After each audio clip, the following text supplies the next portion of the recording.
Welcome to the inaugural Erin Live. My goodness, guys, this has been in development now for over 4 years. I thought about this 4 years ago. We've been planning this, putting this together to help you, to give you the most relevant content we can.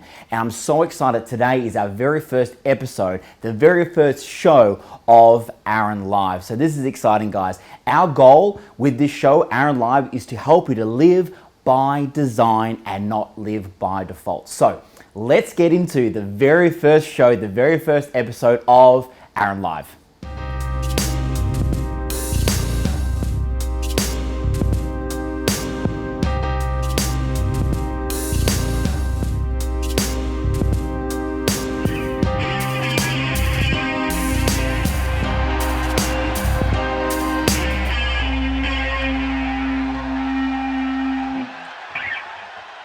Welcome back, guys. I'm excited about this Erin Live. Like I said, this has been a lot in the making, and our goal really is to just take this to a whole new level. If you're sitting there, you're a business owner, you're an entrepreneur, you're trying to start up a company, you've got a side hustle, we're trying to help you here to really be able to get the information that you need right now that's relevant to help you to start kicking some goals. So we're going to jam-pack show for you, and this one's going to be a bit of fun. So for those of you that are tuning in for the first time, I've had an amazing journey personally myself within the business world. For me, I started off, like many people, employed in a job that I really didn't like. And then finding my way into jobs like sales and failing it quite a bit, and then learning how to get better at it. And then I really went on the journey of creating my own companies, and there was a lot of failures along the way, a huge amount of failures along the way, too long to list in one episode, right? And through that, I really learned a lot about business, traveled the world and learned from a lot of great people. And then I was fortunate enough to be able to grow some really cool success in the world of business as a venture capitalist, now as a best-selling author with one of my books, Think Like, and be able to travel the world. 300,000 people I've been able to see in over 22 countries and be able to share my message with them. So I'm excited to be bringing you this show, help you out in your business, really help you to be able to help you as an entrepreneur and as a professional. And we're live right now, so I want to see your comments, I want to hear from you. You can tag friends in this to be able to come along this journey with us. We're going to play absolutely full out for you today here at Erin Live. And we've got so much on, don't we, Connor? We've got so much on, right, for you guys here today in this show. So I want to kick off with you with our first segment, talking really about what's happening right now in the world of business that we call Biz News. All right, let's get into it. First things first, I can't talk about biz news unless I talk about one of the biggest things that everyone's talking about. I know you're going to say to me, "Oh my gosh, Erin, stop talking about it," but I'm going to have to talk about it, and that is cryptocurrency. I know. So listen, I'm not going to give you a lecture on Bitcoin and blockchain, all that kind of stuff. I, like you, barely understand it. I own a few. Different currencies, but for me, barely understand it. But why is it relevant in business? Well, there's a lot of talk about this thing right now. Like if you look at the statistics, and I was reading something just the other day in the Australian, and the statistics are huge. Bitcoin right now is a currency, peer-to-peer, people actually using this currency from peer-to-peer, and predictions that everyone's going to have a few dollars in their wallet of Bitcoin within the next couple of years. This really spells an opportunity for people that are in business. So if you're in business right now, why this is relevant is because if you look at the statistics, if you look at the graphs, first of all, with Bitcoin, you've seen a rise from something around the $1,000 mark over a year ago to at its high, it was around $20,000 only a couple of months ago. Recently up to about $14,000 again, and it's fluctuating. There's a great opportunity. There's a lot of people out there that have got Bitcoins that are growing in their popularity, and they're growing in their investment. So if you've got a business, one of the things you might want to consider when I look at the articles that are coming out in the Australian, the Business Review, the Business Insider, is the opportunity that you can start to get involved in accepting Bitcoin into your business. That might be an opportunity for you. If we look at some of the people that are ahead of us, obviously we've got Bitcoin ATMs. I don't even know about that. We've got Bitcoin ATMs. Have you seen one of those, Connor? Bitcoin ATM that's going to be here in the streets. But Japan right now, there's 260 merchants that accept Bitcoin right now. The Japanese government have already made a legal form of payment. So there's a great opportunity now, I think, to start maybe accepting Bitcoin. Now listen, I'm not saying accept 80, 90, 100% of your sales in a cryptocurrency, But I think there's an opportunity for you to maybe start opening that up. I know within some of our companies and our businesses, we're doing that now. So there's a great opportunity, I think, for you to be able to do that. I think it might be something open to you. But be aware if you are doing it that you've got to make sure you're doing it right. I mean, you've got the ATO and a lot of other places right now that are looking at that as a currency. They're looking at that and how you declare that. So make sure that you're getting your accountant, your financial advisor to advise you correctly on putting it into your business and then what you do when it's there. But if it's right for you, I think there's a great opportunity there. And I've read so many articles. I mean, are you guys sick of reading articles about Bitcoin? I know, a lot of them are around there, but I think there's an opportunity here in business right now for us to maybe look at accepting that as well. Right, next one. I want to talk about online sales. I read a great article recently in the Business Insider. Now, online sales have always typically had really strong growth. But one of the reasons why I wanted to talk to you guys about this is because online sales in the last quarter have had one of the highest growths that they've ever had in a quarter in Australia. I think the statistics were about 4.7% is being reported by the National Australia Bank, which is a huge jump in the last quarter. And get this, annual growth is 14.4% in online sales. Now, this is also not including the increase in sales from Amazon because they hadn't actually launched into the marketplaces yet.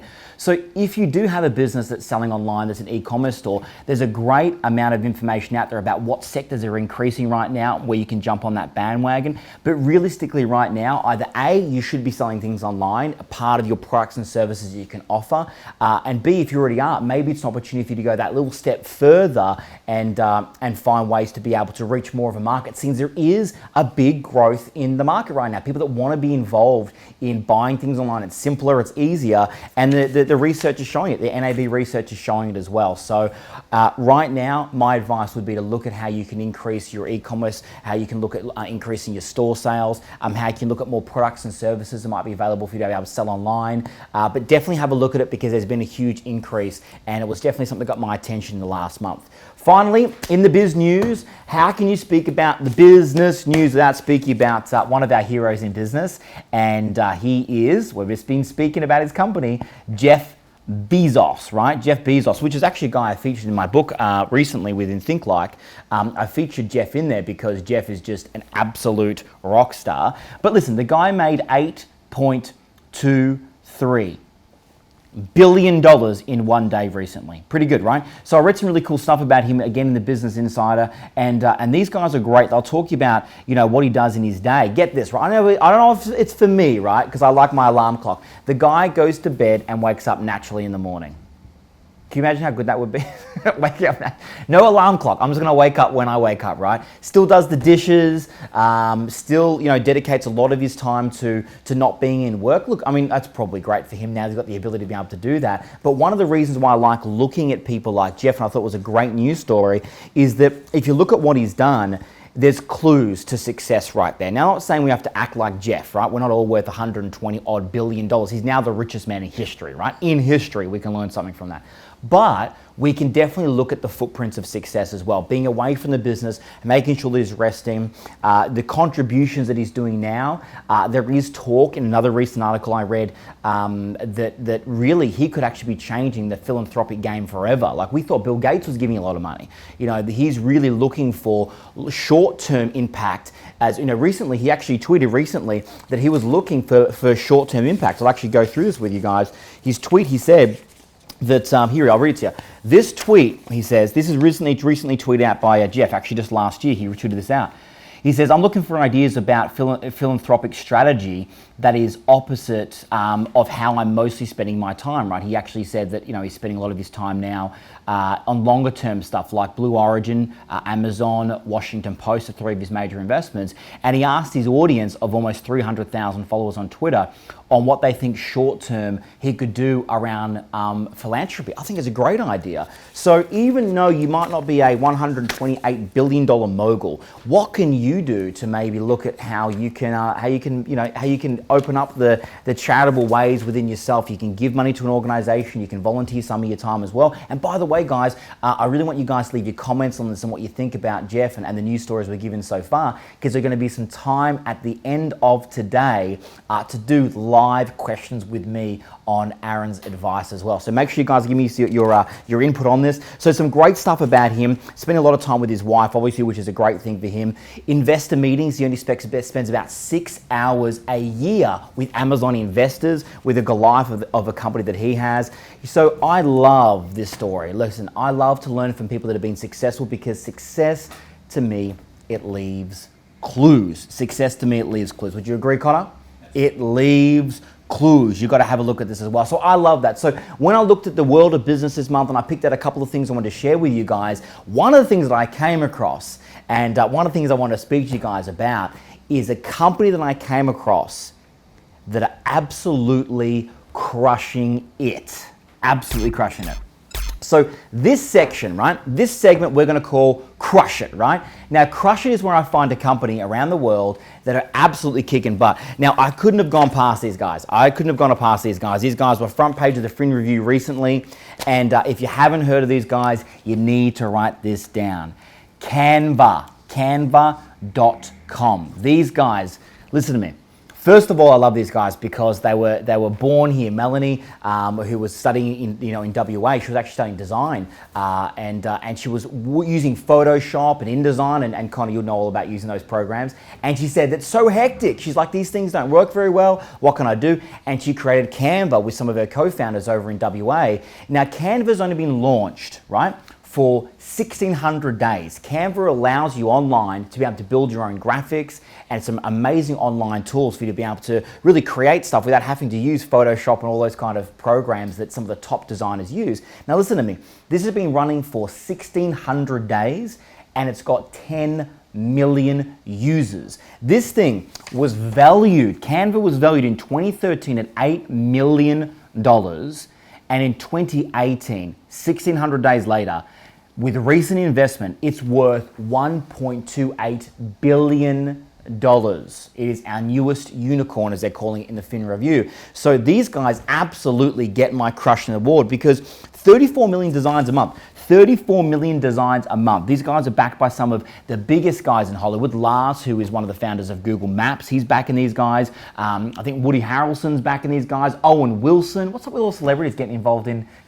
all these runs, right? They've got some big backers. Now let's talk about why they're successful. So if they've got 100 million users, one of the reasons why they're successful is they use a subscription model. So maybe that might be something you want to have a look at in your business. A subscription model allows them to be able to have different tiers in their business. So currently, you can join Canva and use some of their applications for free.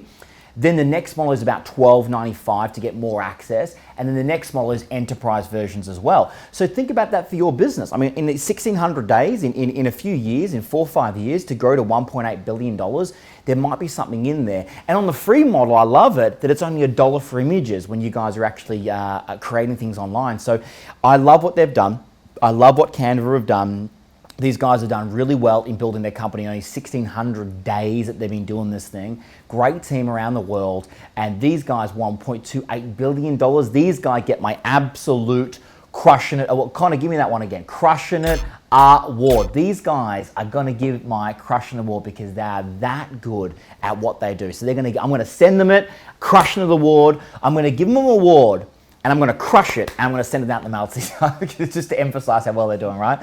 So these guys are crushing it. They get my crushing it award. So send it in. If you've got a company that's kicking butt, please let us know. Make sure you let us know using hashtag AaronLive. You can email into my team. Make sure you guys let us know about who's crushing it right now. The email address is there for you guys. So make sure you guys email us in to let us know who's crushing it right now. But they get my crushing award easily because these guys have been absolute rock stars. Loving these guys. You loving these guys, Connor? Oh, yes. Loving these guys. All right.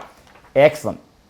So, want to hang out with us? I want to tell you guys a little bit about how you might be able to do that as well. I'm going to be touring around really soon. So, let's play you guys a short video.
All right, guys, welcome back. We are here in the studios, and this one, we want to talk to you guys. Are you guys having fun so far? Let me know in the comments, right? Erin Live. Let me know in the comments, joining us in this journey. Listen, 4 years of development we put into this to make this the best thing ever. Now, as a mentor, I want to help you guys as much as I possibly can. So we can't go anywhere in this show unless I give you guys some of my tips and advice. So this is what we call the part of the show that we call the Mentor Minute with me, right here in the studios. Okay, so let's get into it. It is a new year, right? Happy New Year, everyone says, right? Happy New Year. So we're going to get into it now. Listen, did you have a good celebration, Connor? Right? Fireworks in your house. It's illegal, Connor. You should be having fireworks there, right?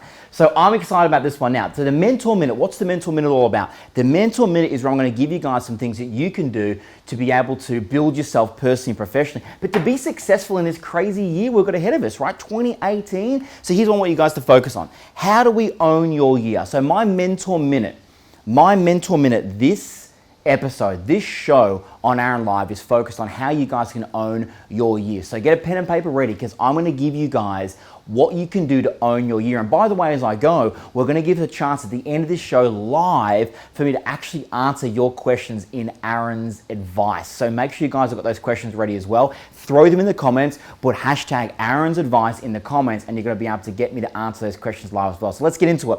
Personally and professionally, how do we crush the year? So the first thing I want to talk to you guys about with owning your year, the first thing is what? What money do you need to make? I know it's a simple question, right? But when you come into a year and say, I want to have a huge year, the first question you need to do when you're planning your business to be successful is ask yourself, what money do you need to make, right? So I want you to sit down, pen and paper, and say to myself, what do I need to make this year? Now, if you run a company, there's two things I want you to do when it comes to this, because I see a lot of people that run companies have great turnover, but don't actually look after themselves personally in terms of their own assets and their own income. So here's the first thing I want you to do. What money do you need to make? What money do you need to make in your business? What sort of turnover do you need to make?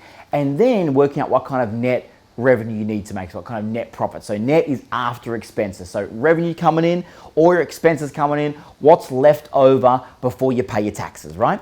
Second thing I want you to work on is what money do you want to make personally? What do you want to pull out of your business? Now, I'll give you a piece of advice here that I always say, your business is not, it's not yours, it's not you, it's not yours. You own it, but it's not yours. It's a separate company to you. It's a separate person, a separate entity, which is designed to help you grow, obviously to do the things you do in business. But then separately from helping people in your business, what you get for that, right? Your payback to you is looking after yourself financially, personally, and it's there to grow your own personal wealth. So if your business is successful, it doesn't mean you're growing your own personal wealth at the same time. So I really implore you, when I speak to business owners and entrepreneurs, I always say, we've got to be clear on what we're trying to do within our business to grow our own personal wealth. So what are you going to pay yourself, okay? So how much money do you need to make? What do you need to pay your bills? How much do you want to have to be able to put aside for a rainy day, to be able to put into investments, to grow your own personal wealth, to buy more properties,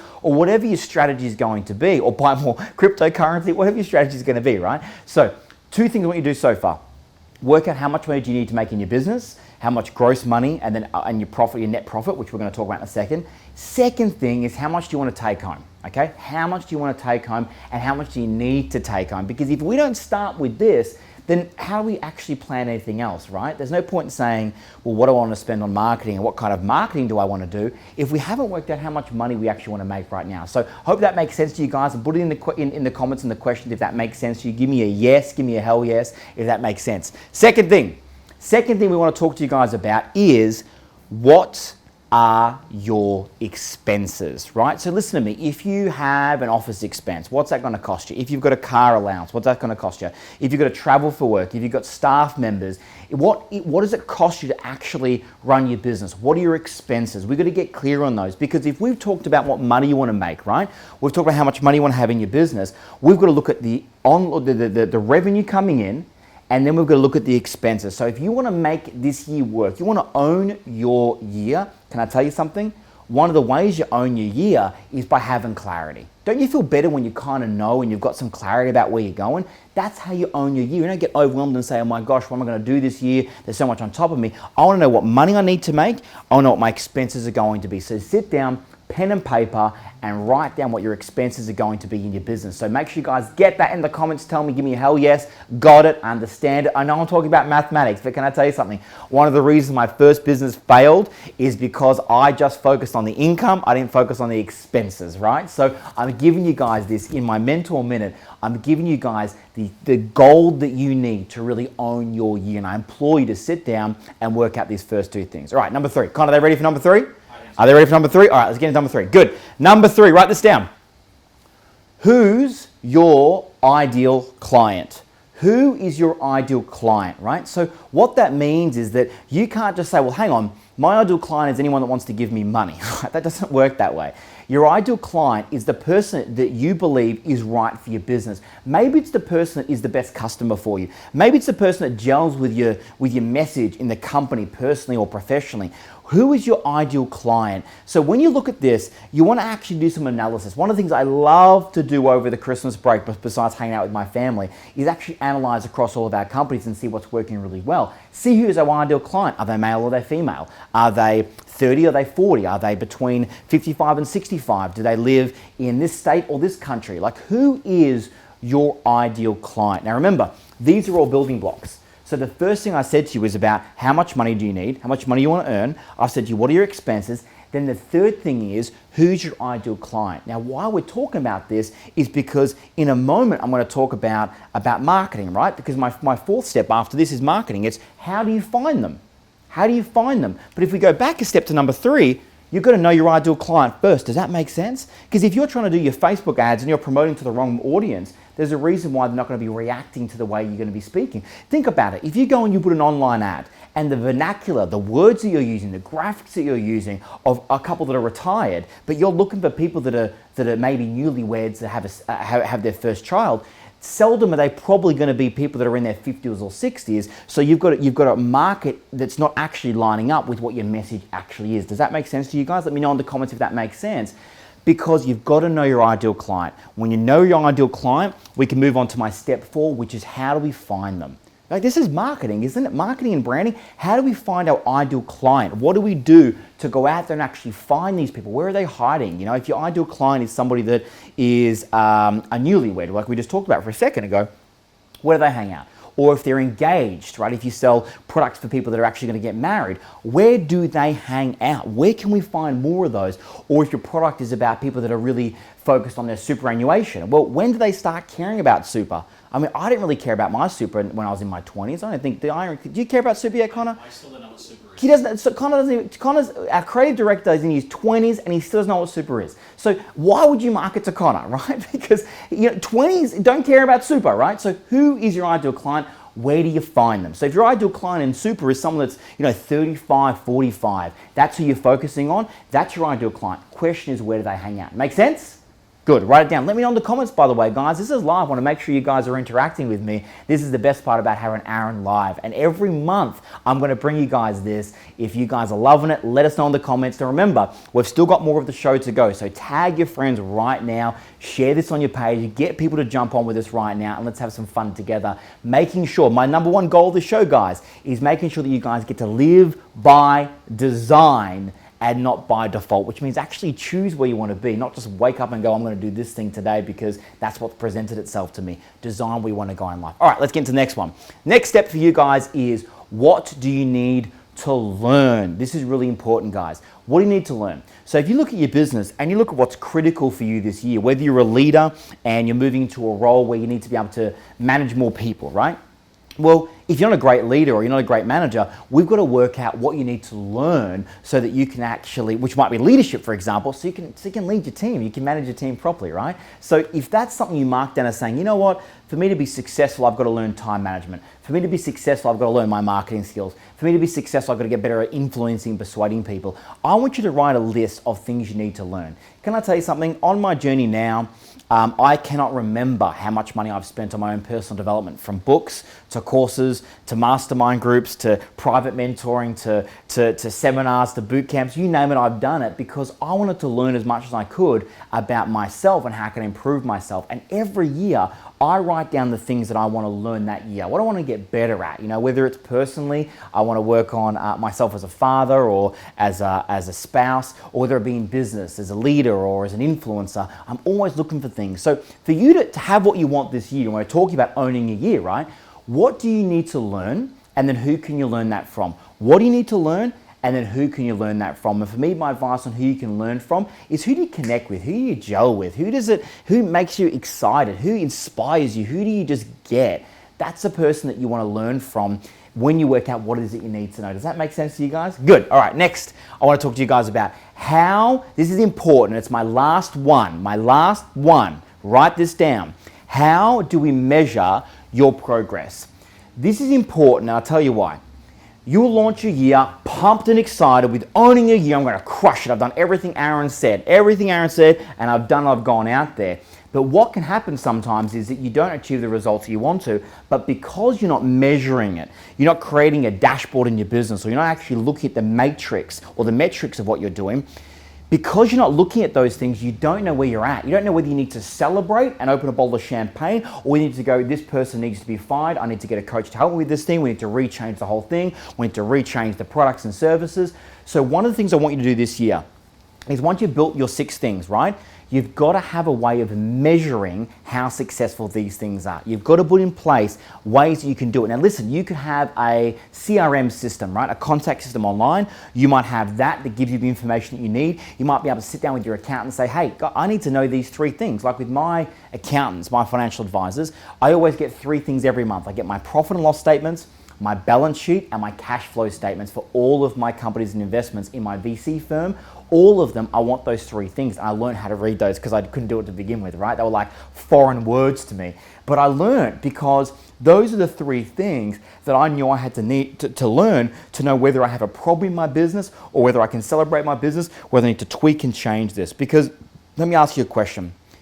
Is it easier for you to fix a problem when you find it out that day or that week, or when you let it go for a quarter, right?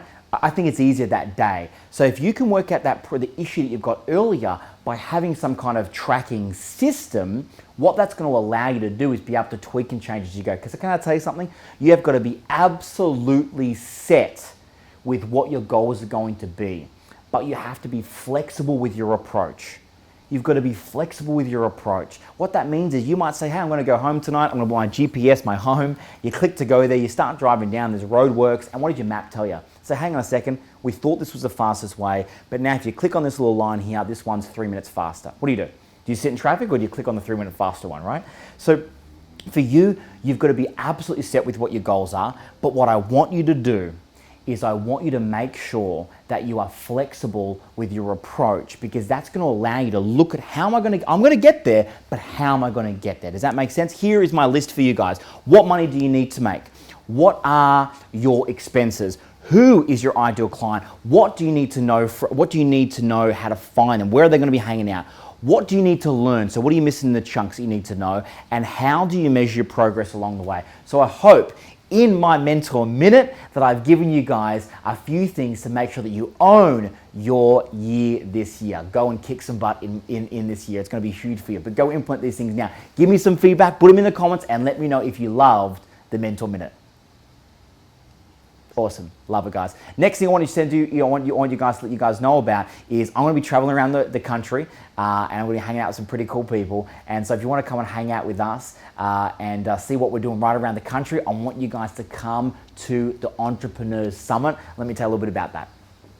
Hey everybody, Aaron Sansoni here. It's time to make 2018 the biggest year of your life, and I have put this thing together for you. The Entrepreneurs Summit is going to be a huge one-day event in your city kicking off 2018, and I'm coming along to be spending the day with you to train you on how you can start any business, grow any business, or leverage any business to be able to explode the profits. Now, have you heard of Janine Ellis? Well, she's the founder of Boost Juice and a Shark Tank mentor. She's going to be coming along to a few of the cities to be helping us out to train the entrepreneurs of Australia. What about Michelle Bridges? None other than Michelle Bridges. She was on The Biggest Loser, and now what she's done, she's created a huge brand right around Australia and around the world. She's going to be sharing with you guys how she built her business empire, and a bunch of other speakers are going to be coming along to help you to learn to go from where you are to where you want to go personally and also professionally. So listen to me, if you're a business owner, you're an entrepreneur, you're a sales professional, you're a coach, you're a consultant, you're going to come along to the Entrepreneurs Summit in your city. We're going to be kicking this off.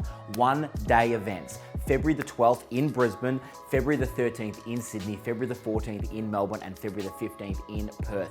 1 full day event, and we're going to be bringing you everything that we've got. So you're going to be coming along to these events, making 2018 the biggest year of your life. Now listen, to make this simple, I have done a super early bird offer, which tickets already are dirt cheap, right? They're a couple of bucks for these tickets, but I'm making them 2 for 1 just because I thought, why not, right? End of the year, start of the next year, you guys are going to be super early bird. Grab your tickets now, bring your friend along in business. 2 for 1 tickets gold level, 2 for 1 tickets for the VIP level as well. Come and hang out for a day. You're going to get Michelle Bridges at some of the cities, you're going to get Janine Ellis at the few of the cities, I'm going to be at every one of the cities. You're going to get a social media guru, Paul Holland, coming along. You're going to get Dr. Lanika Cruz, who is a doctor of metaphysics. You're going to be showing you how to gear your brain for success. You're going to get $1 million sellers and business owners coming along and sharing their stories with you. This is going to be a full-on day right around Australia to kick it off in style. Entrepreneurs Summit, 12th, 13th, 14th, and 15th of February. Tickets are super early bird, 2 for 1 right now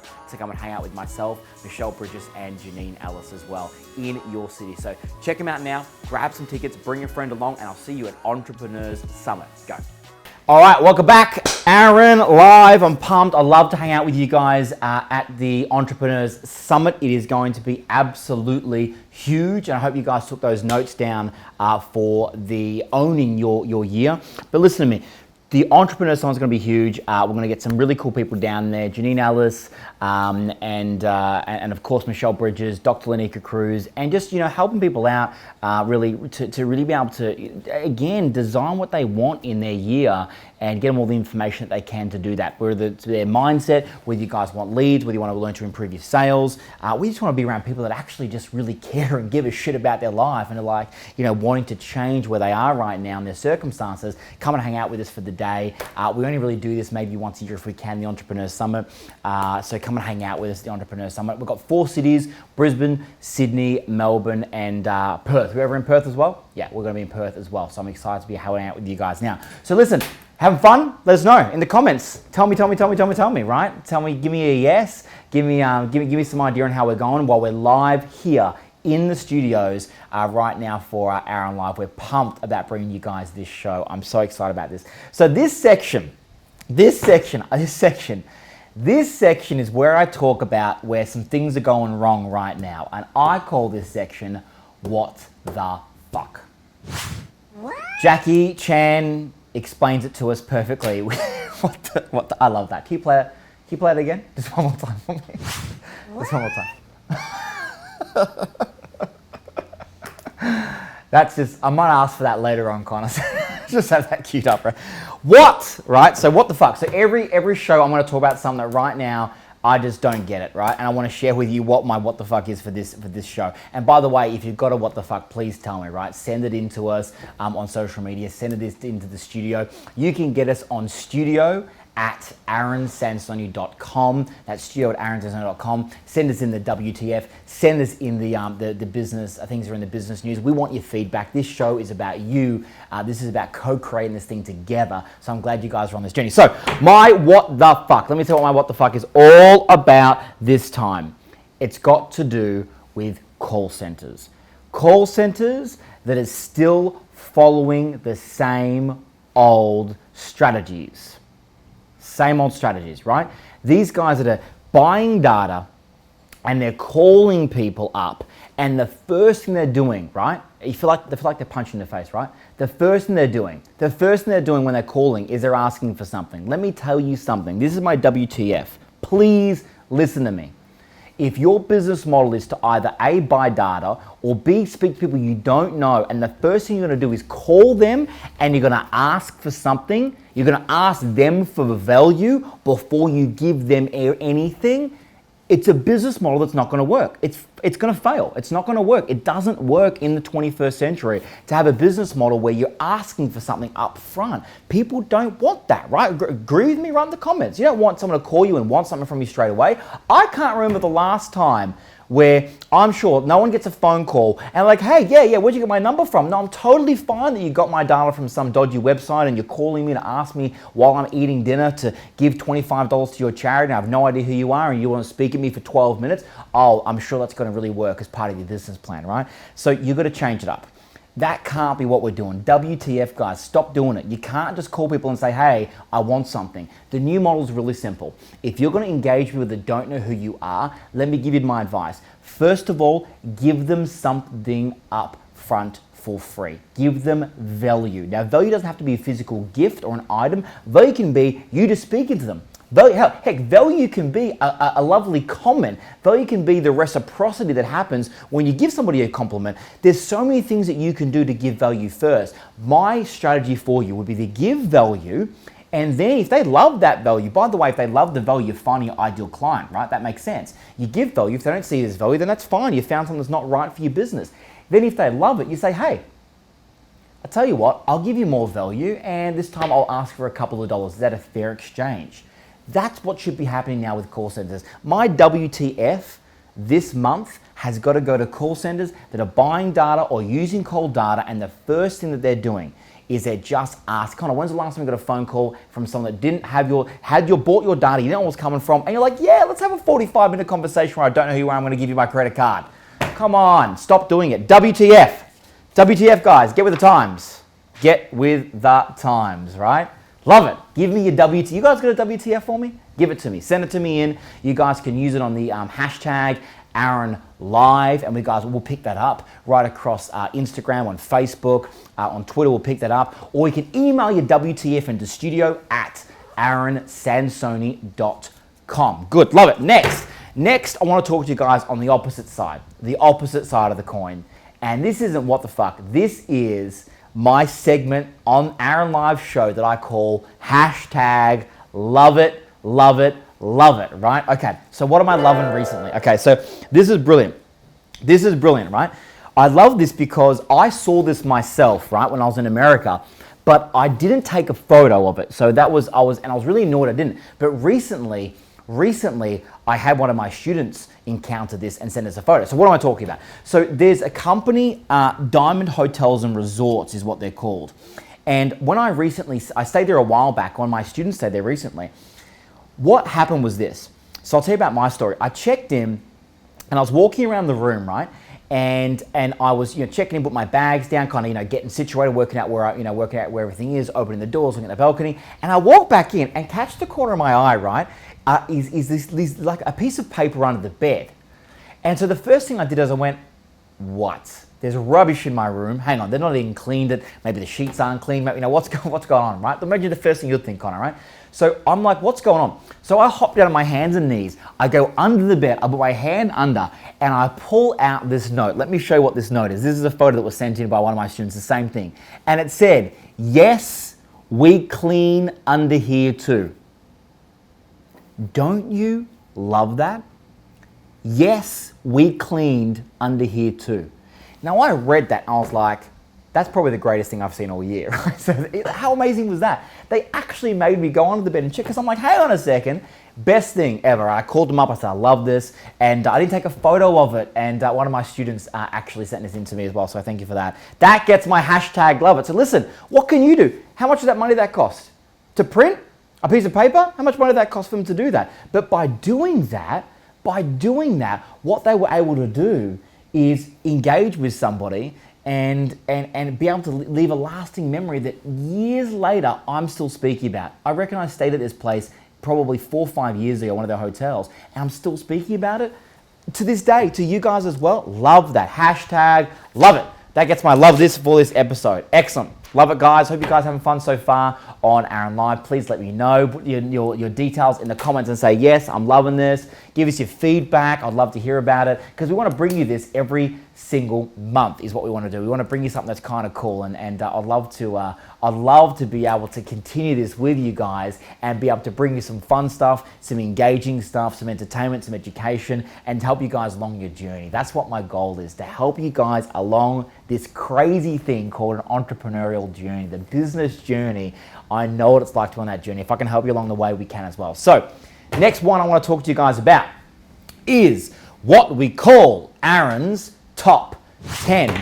We need to get a drum roll in here. Next episode, Connor, drum roll it is, right? So next time we're gonna have to get a drum roll in here. So these are my top 10. So every show, I'm gonna dedicate part of this show to what I call my top 10. So my top 10 this show is bad business ideas that turned out good. I know it's an oxymoron. Bad business ideas that turned out good. That is what I'm going to speak, my top 10 bad business ideas that turned out good. I'm going to share these guys with you now. So let me start off with my number 10 bad business idea that turned out good. Some of you people on this, some of you guys right around the world are old enough to remember this thing. I know I'm old enough to remember this thing. Number 10 bad business idea that turned out good goes to the mood ring. Who remembers the mood ring? Connor, do you have a mood ring? Yeah. The mood ring, right? This changes based on body temperature, right? But this was massive. I think it was the 70s. So Connor, you don't went alive. Don't play like that. You went alive in the 70s. The 90s, right? They had them right up through They did. But they were invented in the 70s, right? They came out in the 70s, right? So the mood ring came out in the 70s. Connor had them in the 90s. He was probably given it from some estranged auntie of his. And they changed the color based on your body temperature. Not your mood, your body temperature. So whoever came up with this idea, you would have been like, what? What sort of idea is this? Millions of dollars have been made, and to this day, they still sell the mood ring. Please, can somebody send me in a mood ring to the Aaron Live show? I would love it. I just want a mood ring now. Let's get a mood ring with a crown on it. Let's do that, right? So, number 10. Number 9. My number 9 bad business idea that turned out good. That goes to the pet rock. The pet rock. Who had a pet rock? Pet rock. This idea blows my mind away. We're talking about a rock. This is going to be one of the silliest ideas I've heard. A pet rock that they stuck eyes to. They sent it in the cardboard box for $4 odd, and this thing made millions of dollars in sales. The pet rock. Millions of dollars in sales, the pet rock. Dumb idea, turned out good. Top 10, that takes my number 9 spot easily. Please tell me in the comments, did you get a pet rock? Please tell me. Did you get a mood ring? Do you still have a mood ring? Take a photo if it's on your hand right now and please send it to me. I'd love to see that someone is watching Aaron Live right now that's wearing a mood ring that somehow teleported themselves from the 1970s to where we are now. So please let me know if you got one of those 2 items. Number 8, you ready for it? Number 8, drum roll please. Number 8, the Snuggie. A fucking stupid idea that was, the Snuggie. So let me get this straight, Connor. Somebody woke up and said, I'm super pissed off. And then said, honey, I'm pissed off. They said, why? Why are you pissed off? And and he or she said, well, it's because I can't get my arms out of my blanket without making myself cold. So they cut holes in it. And they went, this is a great business idea. And somebody said, yes. Can I tell you something about this idea? 25 million blankets sold to date. 25 million Snuggies. If you have a Snuggie, tell me about it, because I'm going to ban you from my Facebook page forever. So tell me if you had that. Tell me you got a Snuggie. Oh my God, bad business idea that made money, guys. That's my number 8, the Snuggie. Number 10, number 7, right? 10 mood rings, 9 pet rock, 8 Snuggie, and the number 7 is, tell me if you got this one, the Chia Pet. I flat out, 100%, I got a Chia Pet. I got a Chia Pet. Someone gave me a Chia Pet once. I actually remember looking at the thing going, I don't understand what I'm supposed to do with this thing. I'm supposed to just water it. Did you get a Chia Pet? Chia Pet. I disapprove of Chia Pets. Chia Pets were a massive gift. Do you remember? Everyone was getting Chia Pets. Do you remember how, you see, I grew up pretty poor, right? So we had to make our own Chia Pets. So we would get like ladies' leotards. Kid you not, don't laugh. We would get ladies' leotards. I still remember we did this. we would put grass seeds and dirt in the leotard, tie it up, I swear to God, tie it up, put it inside like a pot and water it, and it would grow hair, aka it would grow grass. Can you believe it? So if you're out there, hashtag poor kids, you can give someone that, a leotard or whatever. What's it called? Leotard. Am I saying it right? Leotard. I think it's a leotard. I know what it is. You know the leotard, right? So I can't believe it. Leotards instead of chia pets. But there's one chia pet that I absolutely approve of. This is a chia pet that I want you to give to somebody for the next birthday. This is one that I approve of. The Donald Trump chia pet I approve of. The Chia Donald, right? The Donald Chia, the Chia. I'm sure he's going to want some royalties for that. I'm sure someone else is going to get sued for that, right? But the Donald Trump chia pet I approve. So go get yourself a Donald Trump chia pet. All right, number six. Now here's how I'm going to introduce number 6. Like this. You ready? That's right. The clapper. What a stupid idea. The clapper. The clapper turns the light on and off. The clapper. Now, if you're like me and you had a clapper and you remember sitting there going, and it didn't work, let me know in the comments. The clapper was a terrible idea, but it went absolutely, for those audiences in Australia, berserk. For those audiences around the world, because we've got tons of countries that are joining us, it went off, right? And the clapper sold millions and millions and millions and millions and millions, and it gets my number 6 spot for bad business idea. Great, number 5, bad business idea, the Flowbee. The Flowbee. Now, I've got to admit, I haven't used the Flowbee for obvious reasons. I don't need a Flowbee, I just shave my head. The Flowbee, I'm going to tell you up front, the vacuum cleaner haircut, that was stolen from Wayne's World. That was on Wayne's World, and I'm fairly sure you can trace that back to before the Flowbee happened. Listen, the Flowbee, it was big in America, right? So some of the Australians might not know about it. Vacuum cleaner would suck up your hair. Connor, do you use it? Suck up your hair. That's probably why I don't have any hair anymore. Suck up your hair, cut your hair for you while it's sucking it up, and you're done. The Flowbee. Are you kidding me? Millions and millions and millions of dollars made around the world. Number 4, the infidelity light detector. I said it right. I'm going to say it again. It's the infidelity light detector. This is, or can I tell you something? If you need 2 tests of the infidelity lie detector, the infidelity detector, if you need 2 tests, they're probably cheating on you. If you double checking, right? If you double checking, this light, am I allowed to, should I explain it? This light checks if somebody's doing the hanky panky, someone else is, kind of cheating on you. This infidelity light. Can you believe how many sold this thing? This is one of the biggest selling items that they've seen on these infomercials. Can you believe it? The infidelity light detector. Stupid idea that did well. Number 3, square watermelons. Yep, I said it right. Japanese guy, he went, hey, I've got a problem now. I sell watermelons and they keep rolling around my shop. So what he did is he invented square watermelons, and he now has like a guide to teach you how to make square watermelons. And this thing went off. This thing in Japan went off. This guy's an entrepreneur over there, and he created these square watermelons. People went berserk for this thing.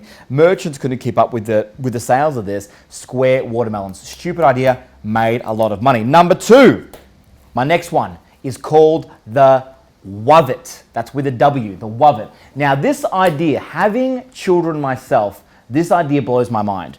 This is an idea that came up with Kim Levine came up with this idea, who does really well in America. He's really well known over there right now for from rags to riches stories. This is where you would buy a pillow laced right inside of it with corn kernels, popcorn kernels. Put it in your microwave. The thing pops, Connor, like popcorn, and you give it to your kids to sleep on because it's warm and comfortable.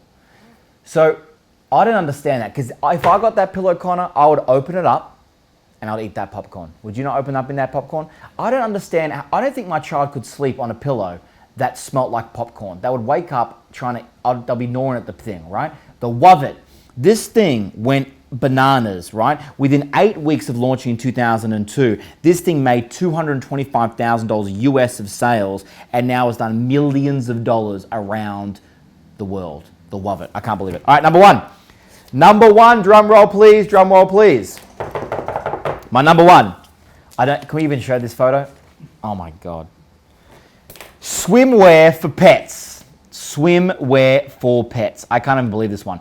Donna Sheridan made a personal fortune from creating swimwear for pets. She was down the beach and she was working a basset hound, and the idea hit her, she says, would pets like their own swimwear range?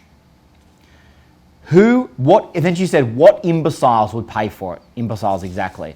And lo and behold, she launched the swimwear for pets.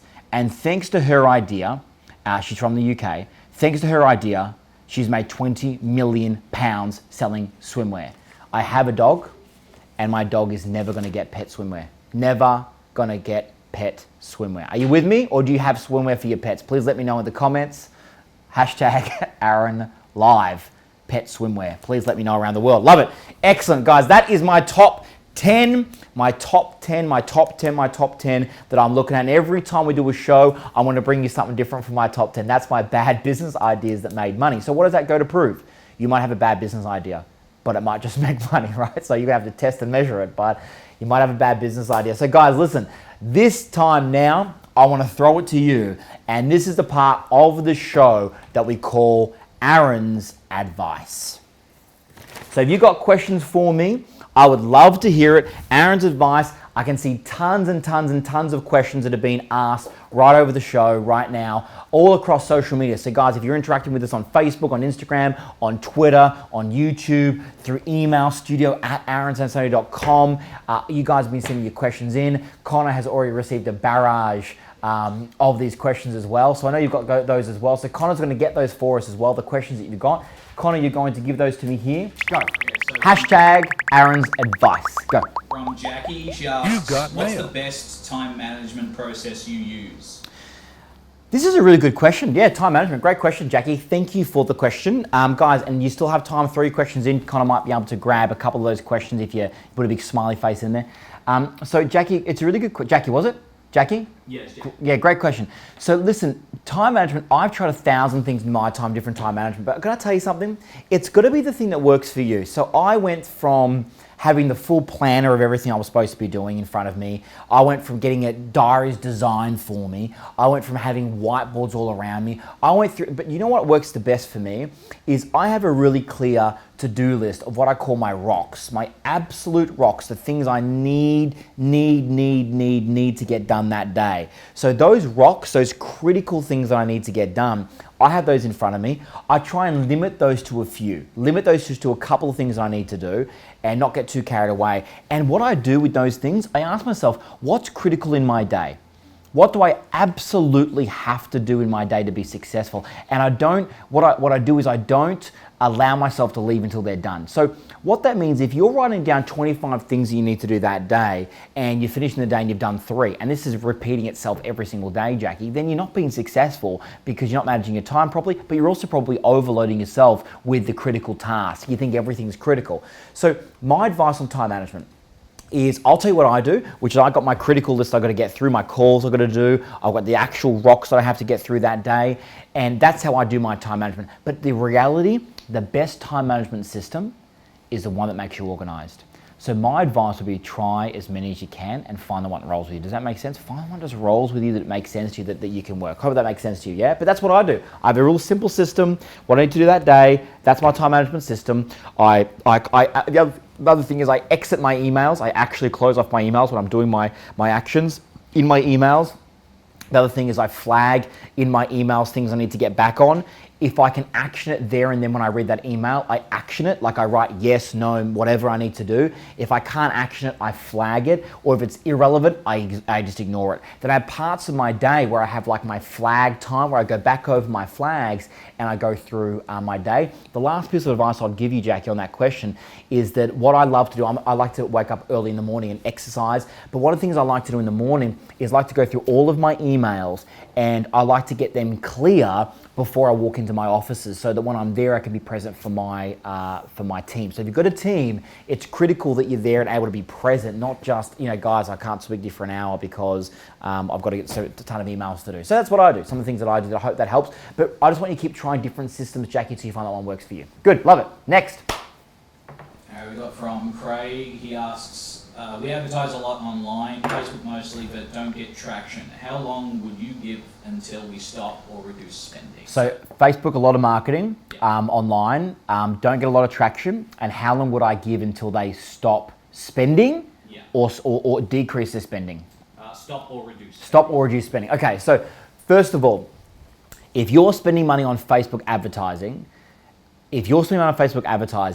there is no such thing as let it go and see how we go. There's no such thing as let it roll. That's the whole point of Facebook advertising, that you can directly market to who you want and see what that response is going to be. You could give it an hour, you give it multiple ad sets, but there is no set and forget, it's not working, let's give it 3 months. I remember when people used to sell paper advertising, and one of the lines I would say is, hey, Aaron, it's going to take us at least 6 months of advertising that little corner spot, quarter page, until people respond to that. These days, that's bullshit, because you can get a result pretty instantly if you're going to be using your adverts right, if you're going to be doing it, if you're going to be advertising and changing your adverts around, you can get an instant response. And you should be getting an instant response. That's exactly what should be happening. You should be getting an instant response from your adverts. So what I would like to say to you is that you don't need to reduce your spend right now or stop your spend altogether, because Facebook is the biggest marketing device, really, but company on the planet right now. Sure, they charge you an arm and a leg and they're going to keep doing it because they know that they're good at what they do, but you're going to pay money to be in front of the right people. But if your ads are not working on Facebook, change them now. There is no such thing as letting them run for ages. One of the best things. Can you think, who on this remembers Facebook when you used to have to put your ads into newspapers?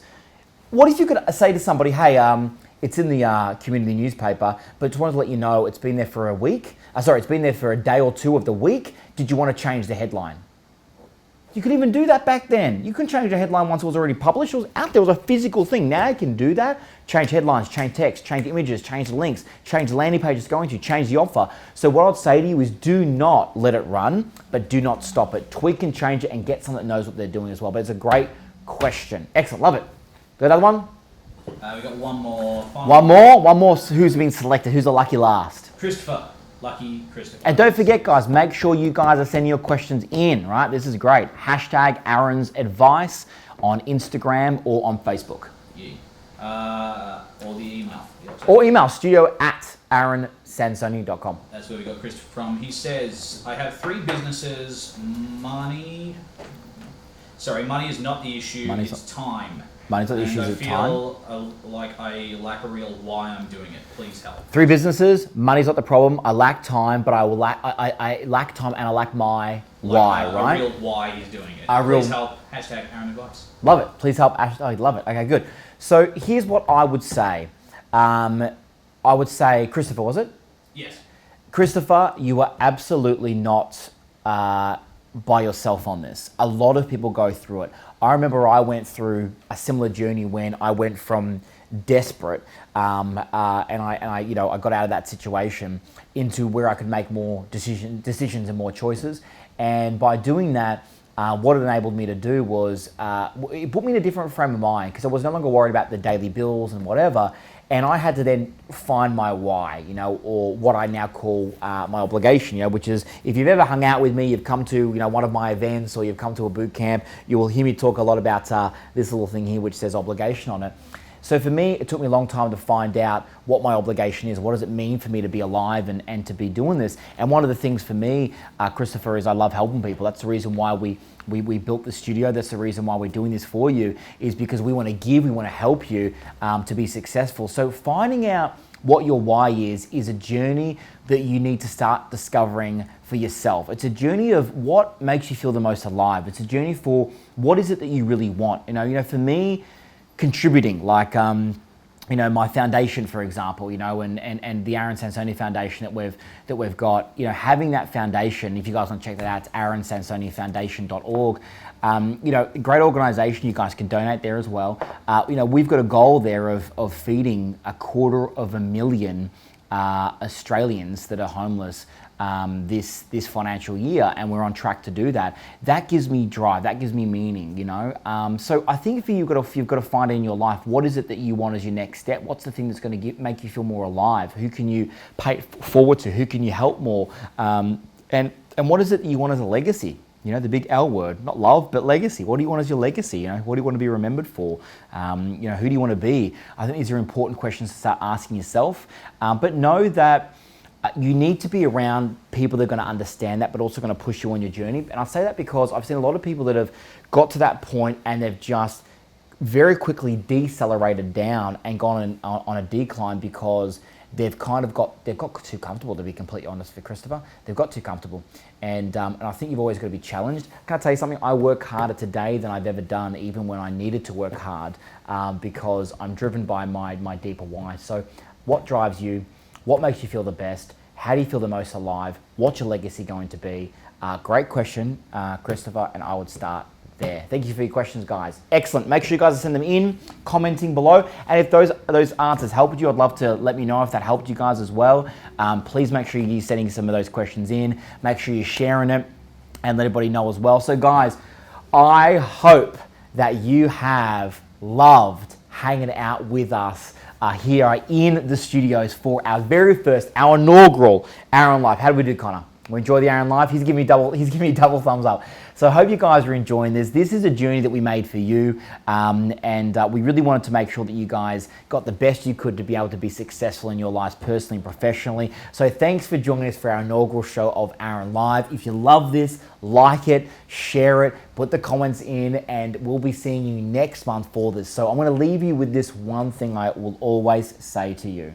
Make sure that in your life, above all else, you live by design and not by default. I'll see you at the next Aaron Live. See you guys later.